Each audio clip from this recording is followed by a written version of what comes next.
A Distrital do Ibirapuera da USE, União das Sociedades Espíritas do Estado de São Paulo, realiza neste mês de abril o Mês do Livro Espírita 2025, com o tema central O Céu e o Inferno, em homenagem aos 160 anos do lançamento do livro, de Allan Kardec.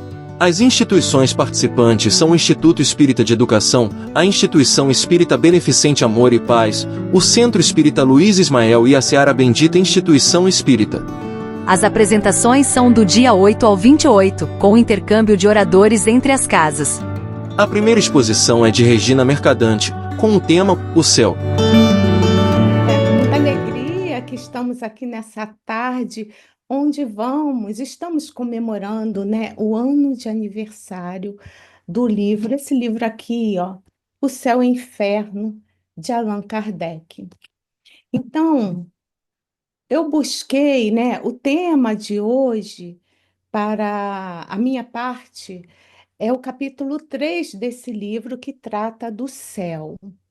E como estamos falando e festejando, né, o ano de publicação, mais um ano de publicação desse livro, 160 anos, então eu procurei fazer um resumo, ser mais fiel ao codificador.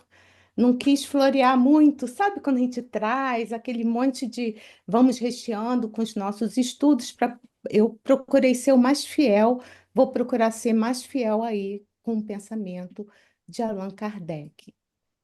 Então, antes de nós começarmos a exposição, quer dizer, já estamos na exposição, lógico, mas eu queria fazer umas perguntas para que vocês reflitam, porque vamos tratar do céu, e reflitam sobre essa temática. Então, eu queria saber se vocês já se perguntaram como é o céu para vocês e o que a humanidade espera encontrar lá.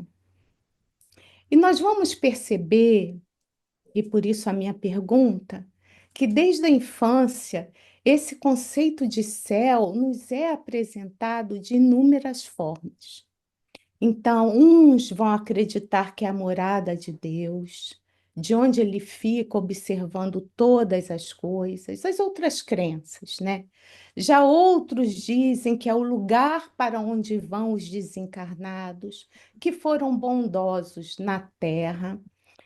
Mas, de uma maneira ou de outra, nós vamos perceber que pensar no que é o céu nos leva a inúmeras reflexões. E por isso que Kardec fez questão de trazer à lume esse livro. Em 1º de agosto de 1865, ele veio destrinchar as questões de céu e inferno. E hoje nós vamos estudar a visão do céu segundo o Espiritismo. Então, logo no início desse livro, subtitulado como A Justiça Divina segundo o Espiritismo, então essa é a quarta obra do Pentateuco Espírita codificado por Allan Kardec. Então nós vamos ter o Livro dos Espíritos, depois veio o Livro dos Médios, o Evangelho segundo o Espiritismo, a quarta obra é o Céu e o Inferno, e a quinta, a Gênese. Esses livros fazem parte da codificação do Pentateuco kardeciano. E nesse livro especificamente, nós vamos ver Kardec investigando e esclarecendo sobre o que os destinos das almas após a morte, com as bases dos ensinamentos dos espíritos, mas à luz do Evangelho de Jesus. E aí nós vamos pensar assim como ele pensou, e aí antes de mais nada vamos fazer um resumozinho da obra, já que é a primeira palestra, numa sequência de tantas outras. Então, o pensamento dele em cima dos ensinamentos dos espíritos, ele estava assim baseado na crença, o espiritismo é baseado na crença da sobrevivência do espírito à vida corpórea. É uma das bases da doutrina espírita, bem como o preceito de cada um age de acordo com as suas obras. Então, Kardec também vem trazer para nós, vem falar para nós das consequências dos atos de cada um e o que acontece durante, após a morte do corpo físico. Onde a alma vai se situar? Qual é a sua condição no mundo espiritual? E quais são, né, quais serão as futuras encarnações? E por aí vai. Então, nesse livro, a própria obra traz na sequência, né, do subtítulo, ele vai dizer assim que a obra é o exame comparado das doutrinas sobre a passagem da vida corpórea à vida espiritual, as penalidades e recompensas futuras, os anjos e os demônios, as penas eternas, etc. E seguido de inúmeros exemplos da situação real da alma durante e depois da morte. Então, Kardec divide a obra em duas partes. A primeira parte, ele vem falar da doutrina. Ele traz 12 capítulos e ele vai analisar criticamente os dogmas tradicionais do céu, do inferno, purgatório e penas eternas. E ele vai propor uma visão racional, consoladora e coerente com a justiça divina e o amor de Deus. Já na segunda parte deste livro, ele vai falar dos exemplos. Então, ele vai trazer muitos casos que vão sustentar a sua teoria. Ele vai trazer comunicações reais de espíritos em diferentes condições após a morte. Então, espíritos felizes, sofredores, endurecidos, suicidas, e que vai oferecer para nós testemunhos valiosos sobre as consequências morais das ações humanas e o funcionamento da lei de causa e efeito. Então, feito esse breve resumo, nós vamos entender que esse livro Céu e Inferno é uma obra que consola, esclarece, transforma, mostrando que o destino da alma está em nossas próprias mãos e que Deus é justiça, mas também é amor infinito. Bom, gente, voltando um pouquinho, nós vamos lembrar que a doutrina espírita é a terceira revelação prometida por Jesus. E a doutrina espírita, ela teve esses fundamentos codificados por Allan Kardec, que já falamos, né, que foram estabelecidos pelo Pentateuco Espírita. Lembrando que o Livro dos Espíritos, a sua primeira edição aconteceu no ano de 1857. E o Céu e Inferno, olha só a diferença, em 1865. Então, nós vamos ver aí um Kardec mais maduro em relação ao conhecimento da doutrina espírita, porque até então a própria revista espírita já havia sido criada também. Então, a gente vai trazer um Kardec com o seu pensamento, com o seu entendimento já muito mais amadurecido. E nessa obra, O Céu e o Inferno, Kardec fala com brilhantismo que, que a justiça divina, segundo o Espiritismo, ela é baseada sob a ótica da fé raciocinada, em plena harmonia com o quê? Com os princípios evangélicos ensinados por Jesus. Então, Trazendo uma passagem de Mateus, no capítulo 7, versículo 1, trazendo aqui, né, a questão da moralidade de Jesus, nós temos essa passagem onde Jesus fala o seguinte: com a medida em que medirdes, serei medidos. Então, esse versículo, ele vai aparecer aonde? No Sermão da Montanha, né?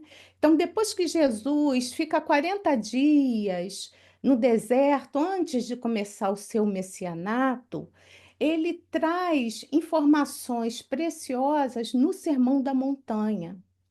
E o Sermão da Montanha, ele vai trazer ensinamentos muito importantes que têm a ver com o nosso estudo aqui de hoje sobre a lei de causa e efeito. Porque ele vai alertar as pessoas que não devem julgar aos outros com precipitação. Ele vai dizer que nós somos, que ele é a luz do mundo e que nós somos a luz do mundo também. Então, falar mal de alguém, eu estou falando de uma forma bem simples, é colocar-se no lugar de Deus, que é o único juiz justo. Então, como que devemos glorificar a Deus? O que Deus espera de nós nesse momento? Então, enaltecer a Deus, eu diria para vocês que é servir ao próximo. Não adianta fazermos as nossas orações, estarmos sempre glorificando a Deus, se as nossas obras elas são mortas, se não há ação. Então, nós vamos ver Jesus falando bastante sobre a questão do servir, né? E o Sermão da Montanha era um verdadeiro tratado de vida para todos nós. E fica bem claro, né, ali, com muitas passagens de Jesus também. Na verdade, eu fiz uma pesquisa, tem várias, mas eu só trouxe uma ou outra porque ia ficar muito comprido, né, muito longo o estudo. Ele vai dizer o seguinte, lá em João, capítulo 8, versículo 34: todo aquele que comete pecado é escravo do pecado. E o que que Jesus quis dizer com isso? Quando Jesus fala a quem peca e se torna escravo do pecado, ele está o quê? Nos alertando sobre as consequências morais das nossas escolhas. Mas no Espiritismo, o pecado não é algo eterno, condenado por um castigo divino, porque Deus ama, Deus não pune. Nós precisamos tirar de nós a impressão de Deus, aquele Deus as feições humanas que nós trazemos de Deus, com os vícios que nós temos, com muitos vícios. Deus está acima de tudo. Deus é um ser cósmico. Então, Ele ama tanto a nós, que somos seres primitivos em evolução, como Ele vai amar também o homem bomba, o estuprador, o assassino, o ladrão. Ele ama. Então, na divindade não há privilégio. E por que que eu falo isso? Por conta de que uma das suas leis, as leis divinas ou as leis naturais, que está lá no livro dos Espíritos, é a lei de causa e efeito. Então, segundo o que a doutrina espírita nos informa, todo erro moral, orgulho, egoísmo, violência, injustiça, etc., né? São muitos. Ele traz para nós um vínculo, digamos assim, energético e espiritual daquilo que prende o espírito ao seu próprio erro. Então, se o espírito insiste no mal, ela vai se tornar escrava das suas próprias escolhas e vai sofrer as consequências naturais delas. Então, só libertação das faltas, para a gente se libertar das faltas, precisa arrependimento, e esforço. É passar pelos testemunhos, agradecendo a Deus pela vida. É entender que somos espíritos aqui na carne de passagem, que a nossa vida, ela é a espiritual, independente se estamos no plano de lá ou daqui. Então nós precisamos entender que o bom é ser bom e que o céu e o inferno, ele está ali dentro de nós. O céu, no caso aqui específico do nosso estudo, é um jeito, é um modo de estar. É eu me posicionar sobre todas as coisas da minha vida, entendendo que a minha missão aqui no planeta, nessa encarnação, é sair melhor do que cheguei. E o bacana é que o Espiritismo, ele também, ele vai nos ensinar que ninguém está condenado para sempre a passar por dificuldades, porque somos todos espíritos em evolução e nós podemos nos libertar desses laços por meio do autoconhecimento, do arrependimento sincero, da reparação do mal e da prática do bem. E assim, ainda pegando a passagem de Jesus, deixamos de ser escravos e passamos a caminhar rumo à liberdade espiritual. E na primeira parte do capítulo 3 desse livro, O Céu e o Inferno, nós vamos ver que Kardec, ele utiliza uma argumentação lógica e científica para analisar o quê? A impossibilidade da existência do céu e do inferno em um conceito mais, digamos assim, espacial. E ele vai demonstrar a existência de Deus justo e bom, que não permitiria nunca o absurdo das penas eternas ou da felicidade eterna, apenas por um número limitado dos escolhidos. Vale lembrar que lá na Idade Média, digamos assim, um pouquinho depois, é, nós tínhamos, eu falo nós porque nós somos seres que viemos, que estamos aqui em várias vezes, através da reencarnação, mudamos de corpos, mas nós temos experiência na carne por muitas e muitas vezes. Então, houve um período que a Igreja Católica vendia indulgências, que eram o quê? Perdão para reduzir o tempo no purgatório. A gente acreditava nisso, sabe? Agora, imagine, eu tenho dinheiro naquela época, né?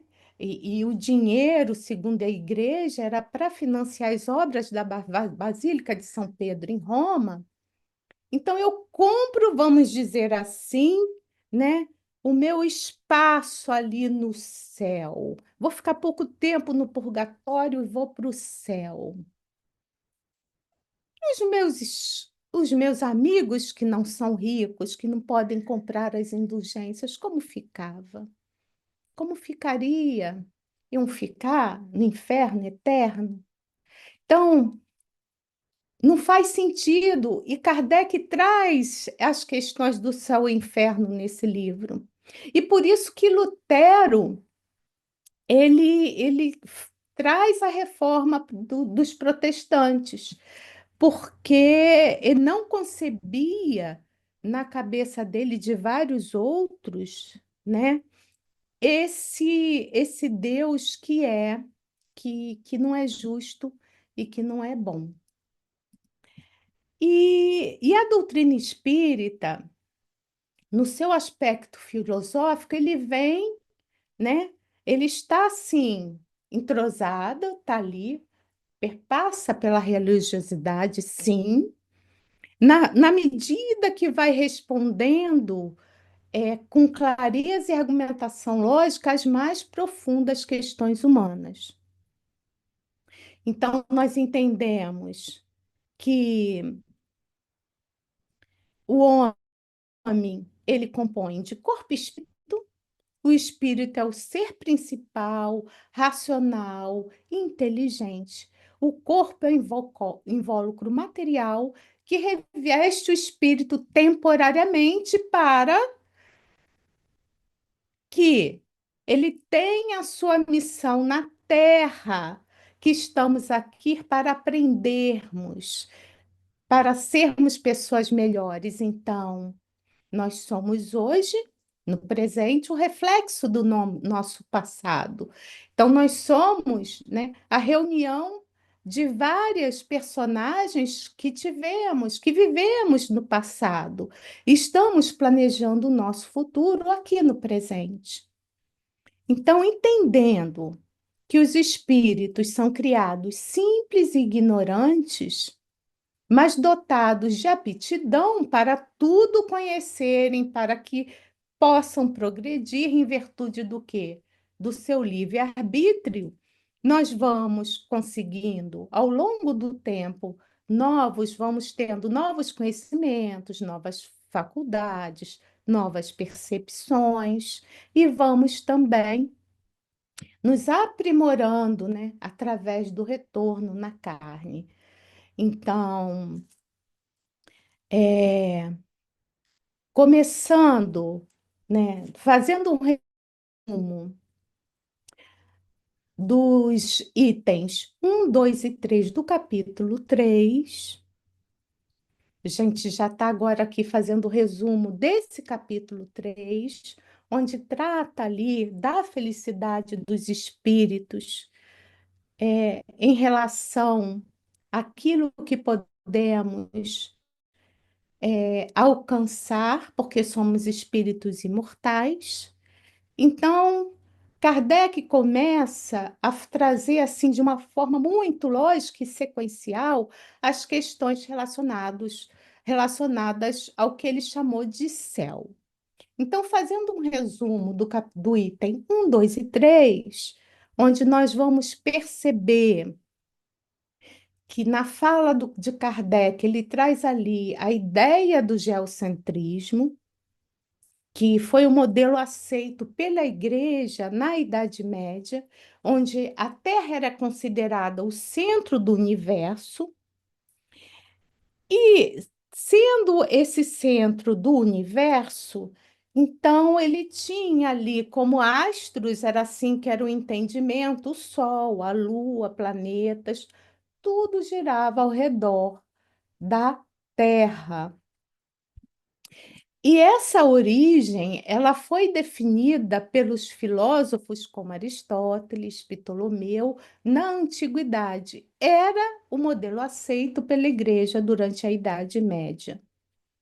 Depois, esse conceito ele foi substituído pelo heliocentrismo, o Sol no centro, proposto por quem? Por Copérnico, e que foi confirmado por Galileu Galilei e aceito pela ciência a partir do século XVII. Mas no passado, nós vamos ver que esse entendimento éramos colocando, nos colocávamos ali como centro de tudo, de todas as coisas.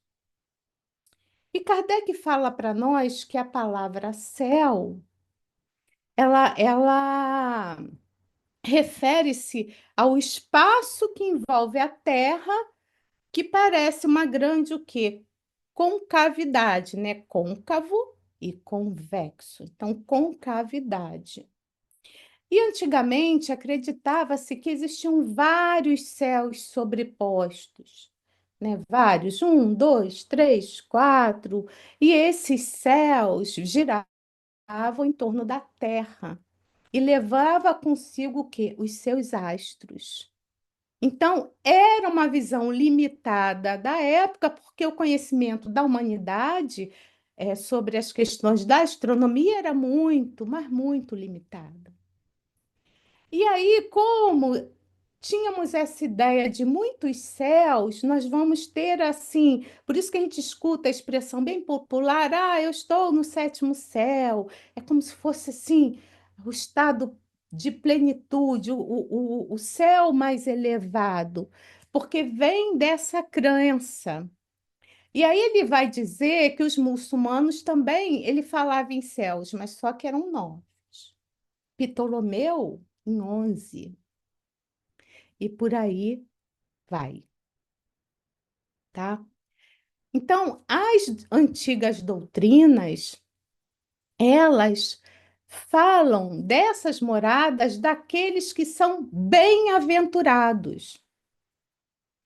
E aí vamos ter a falsa ideia de que a Terra é o centro do universo e que ali havia um limite para a região dos astros.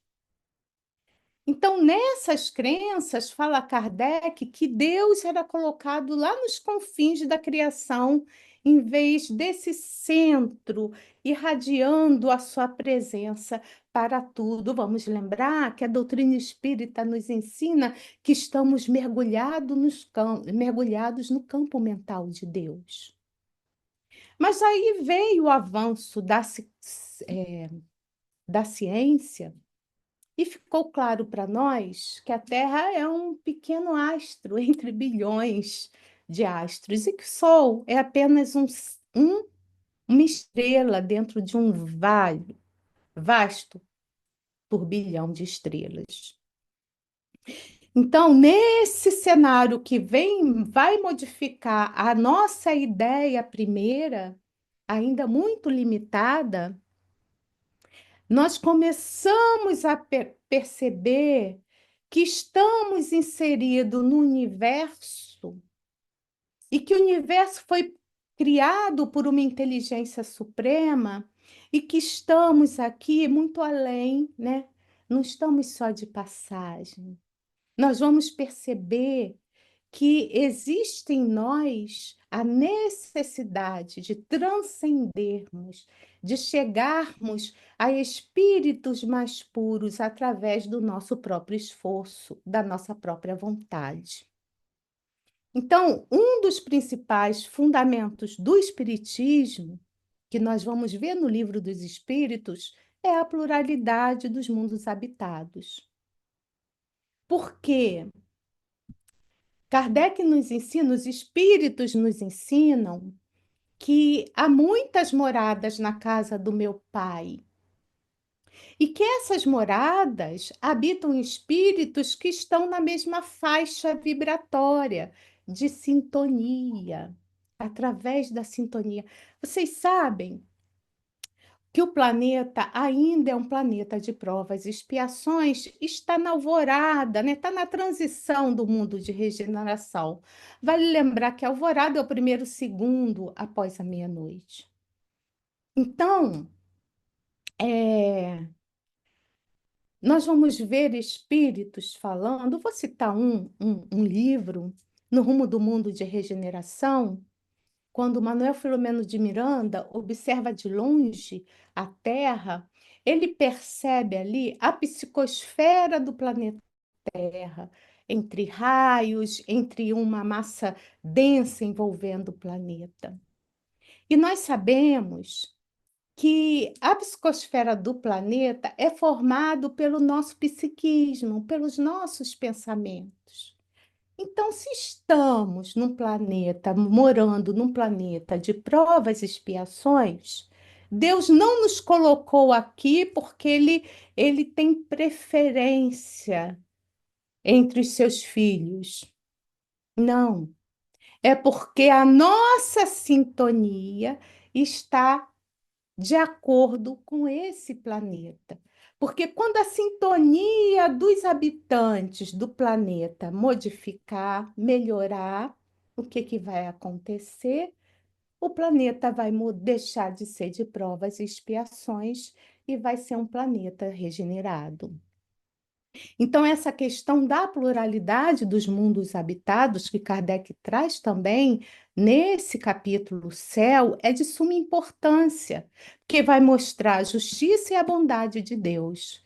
E que se, né, nós não conseguirmos mudar, né, eu espero que todos aqui mudem de mais para frente, né, milhões de anos, né, vai demorar bastante, mudar, né, e junto com essa mudança do planeta e continuar no planeta, de que vai passar o planeta Terra para o mundo regenerado, mas se a gente não conseguir, tem outro planeta parecido, de provas e expiações, ninguém vai ficar à deriva. E é isso que a gente precisa entender, porque Deus ama, ele não pune ninguém. Então, à medida que o conhecimento humano ele vai avançando, essas antigas crenças, e aí ele vai dizer nos itens 4 e 5 sobre o céu, o nosso destino, tudo começa a ser questionado. E as religiões tradicionais, diante da imensidão do cosmos, elas ainda não conseguiram responder onde estaria esse céu, porque nós entendemos, através do Espiritismo, que nos traz uma resposta lógica baseada em observação. Porque o verdadeiro destino do homem, ele está no mundo espiritual. Essa é a nossa verdadeira natureza. Então, entendendo que o ser humano é composto de corpo e espírito, sendo assim, falando bem simplesinho, né? E que o corpo é apenas um instrumento temporário, o espírito é um ser o que essencial, inteligente, mortal. E após a morte, o espírito retorna ao mundo espiritual de onde veio antes de encarnar. Então, olha que bacana. É como se fosse vestes que vamos trocando, né? Vamos trocando, vamos nos aprimorando, mas a vontade é sempre do espírito. É o espírito que comanda o corpo. Através, né, desse seu corpo perispiritual, que a gente não vai falar sobre isso, né? Sobre perispírito, sobre duplo etérico, nada disso. Então, é só entender que existe esse ser imortal que habita o corpo em várias e através de várias encarnações, de reencarnações, que é digamos assim, uma ferramenta que Deus nos deu para que a gente possa se aprimorar, tanto no intelecto quanto no moral. Apesar de nós sabermos que nós vamos evoluindo também no mundo espiritual, mas aqui na carne a gente passa por provas, por expiações, né? Então, é aqui que a gente vai, digamos assim, nós vamos colocar assim à prova, né? Aquilo que aprendemos. Então, entendendo que existem dois mundos, o corpóreo, onde vivem os espíritos encarnados, e o espiritual, onde vão viver os espíritos desencarnados que vão ali se deslocar com liberdade e vão, né? E não estão presos a um lugar físico. É lógico, né, que vale lembrar que nós não acreditamos em inferno, né? Vale lembrar que os espíritos nos ensinaram que existe o local, esse local, quando desencarnamos, onde vamos estar, se chama erraticidade. André Luiz trouxe o termo umbral no livro Nosso Lar, através da psicografia segura de Chico Xavier. Então, mas o termo erraticidade é um local onde pode estar vivendo os espíritos felizes e os infelizes. E, especificamente, umbral são aqueles espíritos que ainda estão mais atrasados, mais endurecidos. Agora, vale lembrar, falando mais uma vez da justiça e da bondade de Deus, que nós não somos colocados nesses locais. Nós somos nós é que nos colocamos nesses locais após a nossa desencarnação. Então, Muita gente, a gente ouve por aí, né? Vocês também devem ouvir o tempo todo. Ah, eu queria tanto quando desencarnar e para o nosso lar. Tem um monte de colônia no plano espiritual. A gente só lembra do nosso lar, por conta do livro. E aí eu fico pensando assim: quer ir para o nosso lar? Faz a tua parte, né? Se esforça para ser uma pessoa melhor. Que cada um segundo as suas obras, como já dizia Jesus. E mais para frente, nos itens 6 e 7, ele traz Kardec a informação, né? De novo, ele fala de que os espíritos são criados simples e ignorantes, com a capacidade de evoluir pelo uso do quê? Do livre-arbítrio. Então, ele traz essa ideia do livre-arbítrio, que já estava lá no Livro dos Espíritos, né? Vamos lembrar que é o quarto livro da codificação, esse livro Céu e Inferno. E ele vai reforçar, né, dentro do capítulo Céu, que à medida que os espíritos vão progredindo, vão adquirindo conhecimento, percepções, sensações, e que vão ampliar o quê? A capacidade de sermos felizes. Porque a nossa felicidade ela ainda não é plena, porque nós não sabemos o que é a felicidade. Nós temos momentos felizes, mas ninguém que esteja encarnado nesse planeta viveu um momento feliz desde o nascimento até a morte do corpo físico. Espírito puro que esteve por aqui, só Jesus. Então, estando nós nesse ambiente com percepções diferenciadas de acordo com o grau evolutivo de cada um, nós vamos ver um espírito mais evoluído podendo vivenciar a harmonia, a plenitude, e o outro ainda vivendo situações parecidas, muito preso à matéria, permanecendo nas trevas. Então, Kardec fala para nós que a felicidade, portanto, não depende do lugar, não é físico, é do estado interior, do espírito. Eu diria, lembrando Jesus, que o reino de Deus está dentro de nós. Então, continua Kardec, ele fala sobre o progresso, que o nosso progresso é fruto, progresso intelectual e moral, é fruto do quê? Do esforço individual de cada um de nós. Então, aqueles que se dedicam vão avançar mais rapidamente, enquanto que aqueles que permanecem estacionados vão demorar um pouco, um pouco mais, né? Então, essa felicidade plena é alcançada apenas pelos espíritos puros, coisa que ainda estamos ainda muito atrasados. E após, né, alcançarmos patamares mais altos, aí sim, através, né, dessas várias indas e vindas aqui no corpo de carne, nós vamos sim nos tornar espíritos puros e aí sim, lá no final, vamos ser felizes. E ele também fala nos itens 8, 9, 10 e 11 sobre né? Ele aprofunda a temática encarnação, reencarnação, que eu já falei bastante por aqui, né? Só para reforçar que a vida, uma vida só, a gente não vai conseguir alcançar a perfeição. É só fazermos o que o Santo Agostinho, né? A gente chega a essa conclusão, nos ensina lá no Livro dos Espíritos, na questão 919, que ele diz assim: fazei o que eu fazia quando estava encarnado, que ele repassava na mente tudo que ele tinha feito no dia. E se aquilo que ele tinha feito tinha prejudicado alguém. E nós vamos ver também na questão 909, onde os espíritos vão dizer que todo mundo é capaz, mas que nos falta é vontade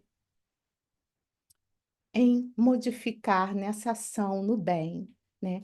Então, entendendo que quando desencarnamos, o espírito ele vai retornar ao mundo espiritual, ele vai colher ali naquele momento os frutos de suas ações e vai estar preparando as futuras encarnações.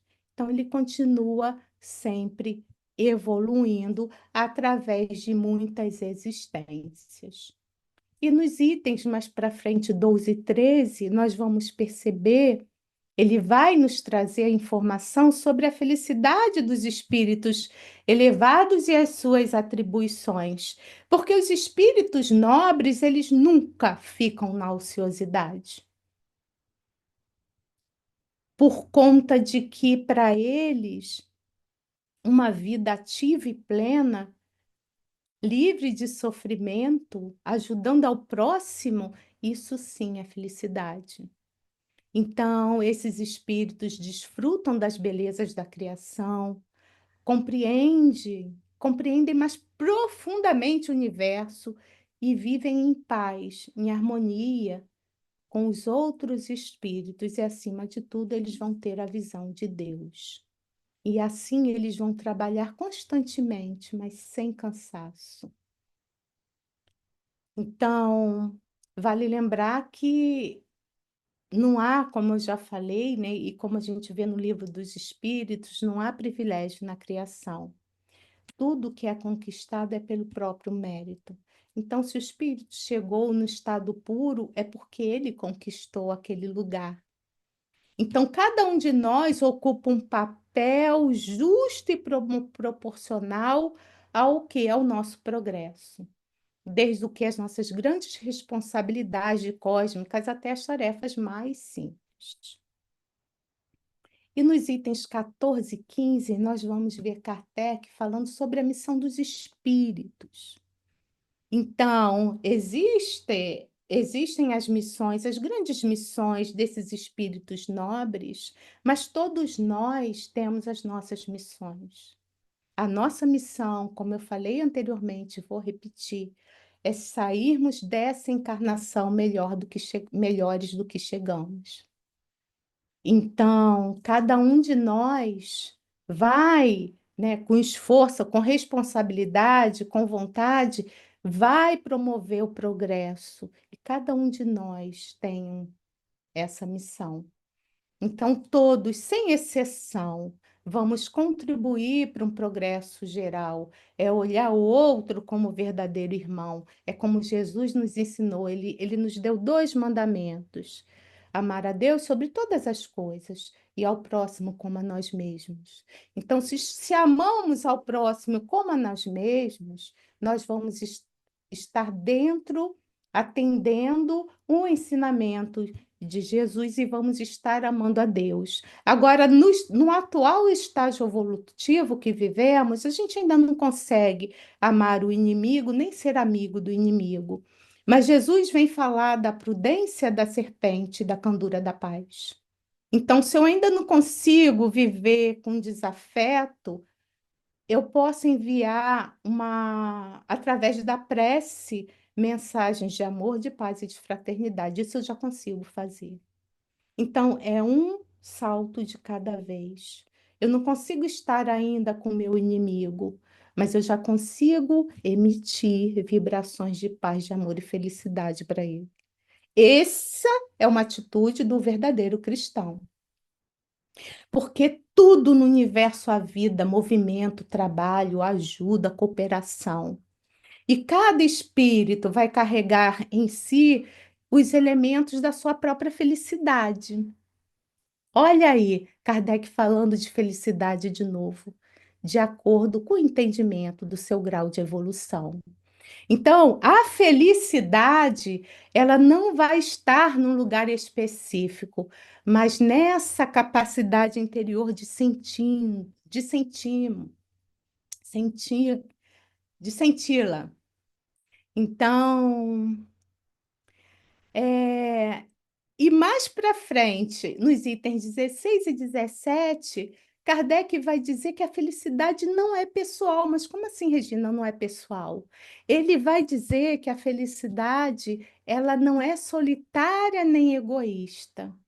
Ela ocorre, ela se realiza plenamente quando compartilhada com os outros espíritos afins que vão se unir por pensamentos, sentimentos e afinidades. Então, esses espíritos vão formar grupos harmoniosos, como famílias espirituais, onde todos vão fortalecer os seus laços de amizades e vão compartilhar experiências e aprendizados e vão se unir, se reunir e vão ouvir os conselhos daqueles espíritos ainda mais nobres. Então, tudo na criação tem um sentido, tem um fundamento, né? Tudo acontece em harmonia, porque senão Deus não seria a inteligência suprema, causa primeira de todas as coisas. Então, ir lá nos itens 18 e 19, eu perguntaria para vocês mais uma vez, e vou responder pelo que Kardec traz nesses dois itens. Onde está o seu céu? Entendendo que o céu não é um lugar limitado e está em toda parte, especialmente nos mundos felizes, onde os espíritos que são ali, né, que vivem na mesma sintonia, vão viver nesses mundos felizes e que eles evoluíram nessa prática das virtudes que são importantes para a nossa evolução. Então, onde está o nosso céu nesse momento? Porque diferente das doutrinas antigas, que vai nos apresentar um universo frio, imóvel e dividido entre eleitos e condenados eternos, o Espiritismo vai trazer para nós a visão ampla e racional, consoladora da criação. E ele vai revelar um universo vivo, dinâmico, justo, onde todos os seres vão caminhar rumo à perfeição. Então, essa doutrina, a doutrina que tanto amamos, vai ampliar a nossa noção de Deus, que é infinito, justo e bom, infinitamente justo e bom, e vai fazer com que nos harmonizemos com a razão, com a ciência e com as aspirações profundas da alma de cada um de nós. Então, Deus, ele, como fala Kardec, ele não revelou a verdade de uma só vez. Foi aos poucos, dentro, né, do nosso entendimento, dentro da nossa maturidade espiritual. Porque a revelação divina, segundo Kardec, ela acompanha o progresso da humanidade. E os espíritos que hoje trazem os novos ensinamentos já foram os mensageiros de revelações anteriores, agora mais desenvolvidos em inteligência e em moral.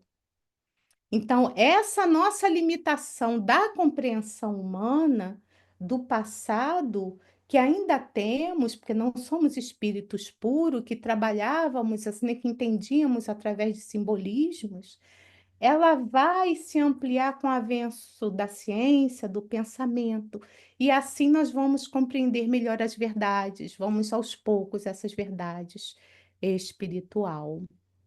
Jesus falava sobre o céu, nós vamos ver, e eu fiz uma pesquisa para a gente encerrar já, tá? Ele usava uma palavra muito simples e simbólica. E ele traz, né? Ele traz esse simbolismo para o céu através das suas parábolas e das suas metáforas. Ele usava a palavra céu para referir o estado de felicidade plena na comunhão com Deus e não no lugar físico acima ali das nuvens. Então, Jesus traduzia o nosso guia, o nosso modelo, o nosso sol maior. Então, ele traduzia para o povo a ideia de vida superior e de recompensa para os justos, de um estado de paz, de amor, que nos aguarda após vencermos as nossas imperfeições. O Espiritismo explica que o céu representa os mundos superiores, mas também esse estado de evolução moral e espiritual que o espírito conquista ao longo dessas nossas, de muitas reencarnações. Então, nós vamos encerrar trazendo uma passagem de Jesus que está em Mateus capítulo 6, versículo 33, mas buscai primeiro o reino de Deus.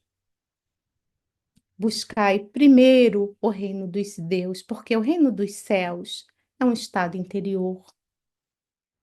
E nós vamos ver em Lucas que o reino de Deus está dentro de nós. Então, Jesus nos ensinava que o verdadeiro céu não é um lugar externo, mas um estado de consciência construído por cada um de nós através do amor, da caridade, da humildade e da prática do bem. A Distrital do Ibirapuera da USE, União das Sociedades Espíritas do Estado de São Paulo, agradece sua visualização e convida a assistir à próxima apresentação. Será de Celina Gavini falando sobre o inferno. USE Distrital do Ibirapuera, difundindo o conhecimento espírita.